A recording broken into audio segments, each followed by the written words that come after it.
I can't think of anybody more qualified to present this lady into the Hall. Third woman, by the way, in the WWE Hall of Fame. The man to present her, the great Pat Patterson.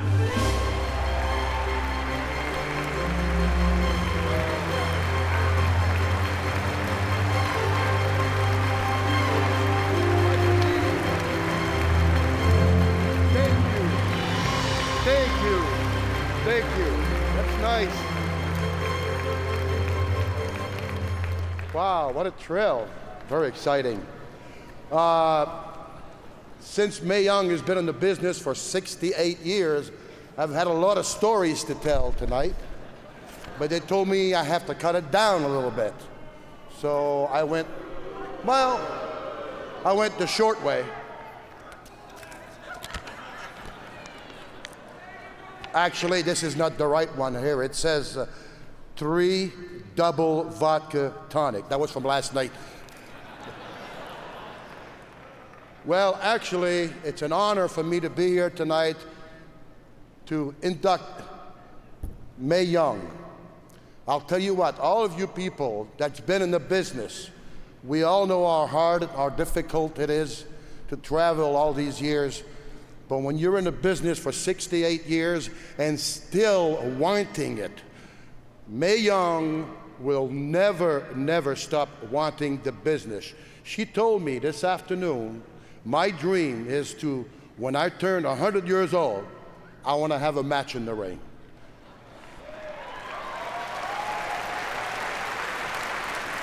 Pretty good. Better than me, I'll tell you that. This afternoon, she wanted to know what I was going to say about her. So I gave her my papers, and she was looking down. She says, I can't see. I says, Mae, you don't have any glasses? She says, no, I can't see. I says, do you have contact? She says, what?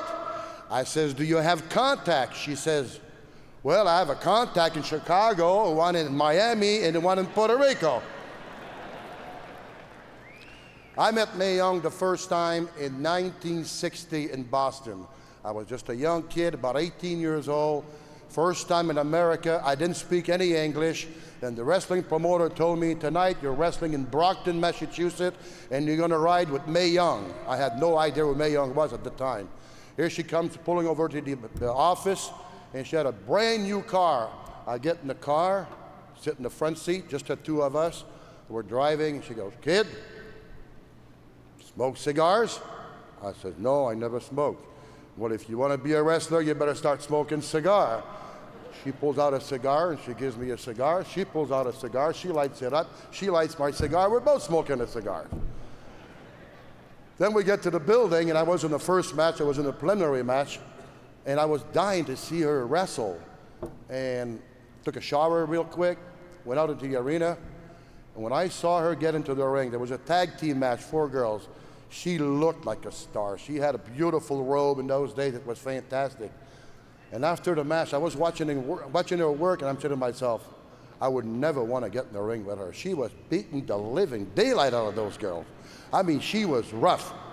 But anyhow, to make a long story short, what you hear about Mae Young is all but true. That's the way she is. Mae Young is Mae Young. A couple of days later in Boston, I had a small apartment, just one room and a little kitchen. 1 o'clock in the morning, the doorbell. Someone knocks on my door, it's Mae Young. I opened the door, believe it or not, she was in her panties and her bra and her drink in her hand. I couldn't believe it because I know she lived across the street. I said, Mae, what are you doing? She said, don't ask any question, we'll have a few drinks. And I was a little bit afraid of her. I know she had a tattoo. I've never seen a girl with a tattoo in those days, you know. So we're sitting down, starting to talk, and come on, have a beer. And I didn't really feel like drinking in those days, but I had a few beers. And before you know it, she was starting to go to sleep. And I was trying to ask her, did she get in an argument? Did she get thrown out of her apartment? She was going like, falling asleep and I felt that she was trying to tell me something. And Mae, did you get thrown out? Did you get in an argument? What happened? And she was going. Finally, she fell asleep. She went to bed. I slept on the floor. I get up the next morning. She wasn't there. I looked in the bathroom, but the bathroom was not in the apartment. The bathroom was down the hallway. She wasn't there either. How did she get out? How did she get home? I still didn't have any idea.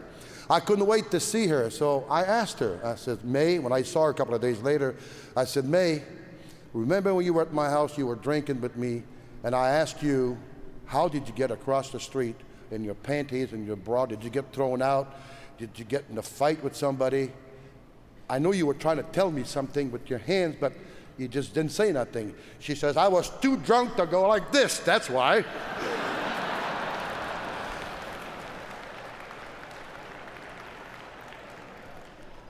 I've been in the business, this year it'll be 50 years for me. Thank you. I'm proud to say that I've wrestled in the 6th decade, but the next girl to come out wrestled in 8th decade, and she's been in the business for over 65 years. Can you imagine? That's a record that will never be beaten. So, with that said, I'm getting my glasses. Hope I'm doing a pretty good job. I'm not used to this stuff. Thank you. All right. All right, where are we here? All right. Okay. I think to really describe her career, I think the best way to do that for me was fine and simple. There's a great song that was written, and the last few words of this song will describe all of her career. The song goes like this.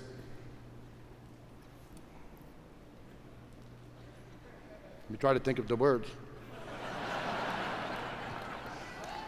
The song goes, the record shows she took the blows and did it her way.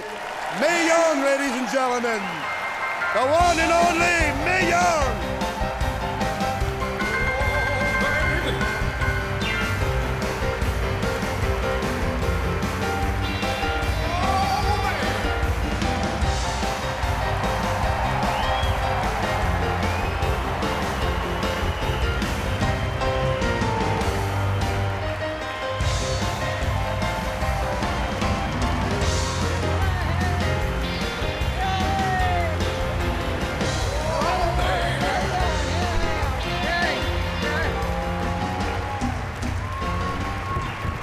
Thank you so much, folks. You know, it's a real pleasure to be out here among my wrestling fans. Do you folks know that I was the first woman wrestling champion in the state of Florida? And I won it here in Orlando. So, but I've been around a long time, but I plan on being around another few years. So if you plan on getting to know me tonight, forget it. Because I'll be here wrestling when I'm 100 years old.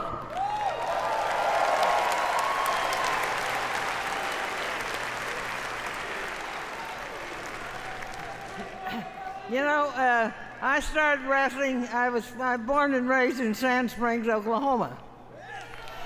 And I learned to wrestle amateur in Sand Springs.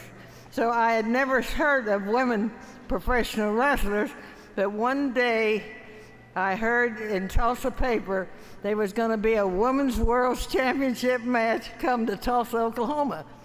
So I immediately got a hold of my brother, Fred, and I said, hey, let's you and I go over to Tulsa, let's catch a streetcar and go over there, because I'm going to challenge that champion to his Mildred Burke.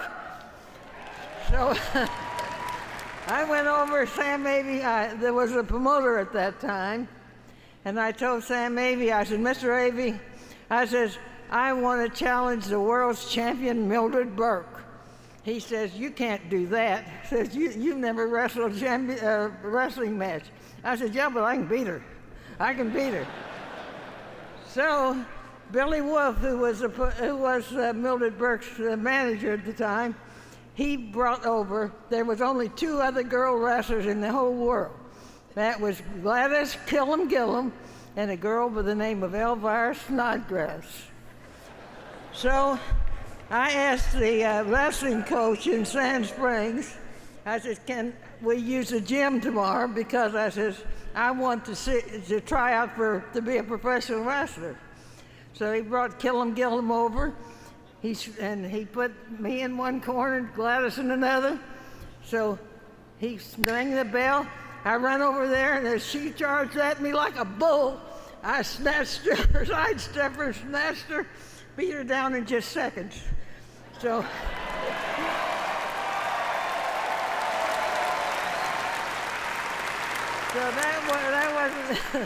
that wasn't enough. So then Elvira Snodgrass was going to wrestle. So Billy put us up against each other. We came together. I beat her in seconds. So then Billy says to me, well, he says, I think I might make a girl wrestler out of you. So we went to Charlotte, North Carolina. And there's where I started my training. In fact, the case is, not at that particular time, but about a year or so later, I met the fabulous Moolah who came to Charlotte she was a dear friend of mine. But I taught Moolah, Lil, I call her Lil. Her and I known each other so many years, I call her Lil. Her name is Lillian. My name is Johnny May, so she'd say John to me, and I'd say Lil to her.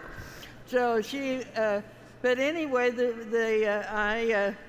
I started wrestling in Charlotte, North Carolina. Gladys Killam Gillum, every time that I'd beat her every time she'd come to the hotel, and she'd knock on the door, and as she did come to the door, she'd hit me or something. And I'd have a fight in the hotel before I'd get to the ring. But that's the way Killam Gillum was. But we used to do a lot of hard wrestling, but it's so much different today, thank God. We used to go from Houston, Texas on Friday night. We'd wrestle in Houston, Texas, and drive clear to Boston, Massachusetts, and wrestle in Portland, Maine.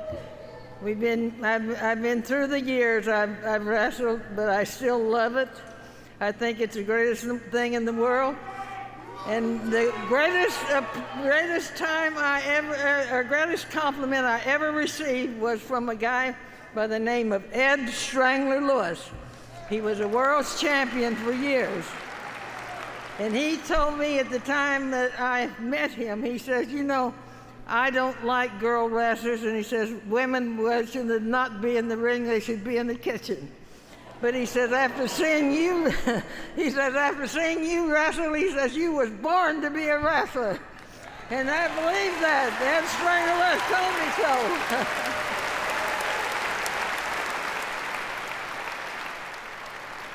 And I'm so thrilled and so happy to be here tonight with you fans. It's you fans, you wrestling fans, that makes me bound and determined to be here on my 100th birthday to be seeing you.